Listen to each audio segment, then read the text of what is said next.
اعوذ باللہ من الشیطان الرجیم، بسم اللہ الرحمن الرحیم۔ ناظرین کرام السلام علیکم۔ آج کل تلاوت کر رہے ہیں سورہ توبہ کی۔ آج پہنچے ہیں آیات 106 سے لے کے 110 تک۔ وآخرون مرجعون لأمر اللہ اما یعذبہم و اما یتوب علیہم واللہ علیم حکیم۔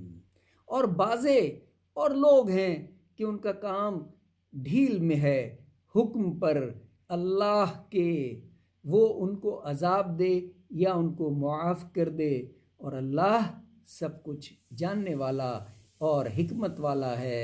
والذین اتخذوا مسجدا ضرارا وکفرا وتفریقا، اور جنہوں نے بنائی ہے ایک مسجد ضد پر اور کفر پر اور پھوٹ ڈالنے والوں کو مسلمانوں میں اور گھات لگانے کو اس شخص کی جو لڑ رہا ہے اللہ سے اور اس کے رسول سے پہلے سے، اور وہ قسمیں کھائیں گے کہ ہم تو بھلائی چاہتے تھے، اور اللہ گواہ ہے کہ وہ جھوٹے ہیں۔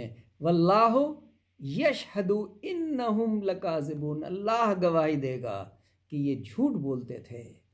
لا تقم فیہ ابدا لمسجد اسس علی التقوی، تو نہ کھڑا ہو اس میں کبھی، البتہ وہ مسجد جس کی بنیاد دھری گئی پرہیزگاری پر، اور اول دن سے وہ لائق ہے کہ تو کھڑا ہو اس میں، ایسے لوگوں میں جو دوست رکھتے ہیں پاک رہنے کو، اور اللہ دوست رکھتا ہے پاک رہنے والوں کو۔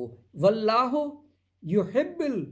یحب المطہرین، اللہ دوست رکھتا ہے پاک رکھنے والوں کو۔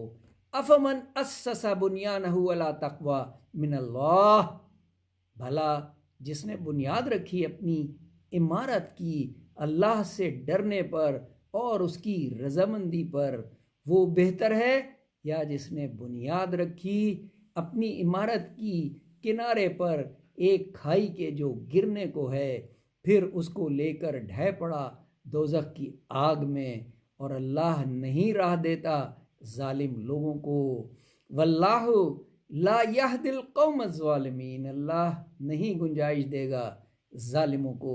لا یزال بنیانہم الذی بنوا ریبۃ فی قلوبہم، ہمیشہ رہے گا اس عمارت سے جو انہوں نے بنائی تھی شبہ ان کے دلوں میں، مگر جب ٹکڑے ہو جائیں ان کے دل کے، اور اللہ سب کچھ جاننے والا حکمت والا ہے۔ واللہ علیم حکیم۔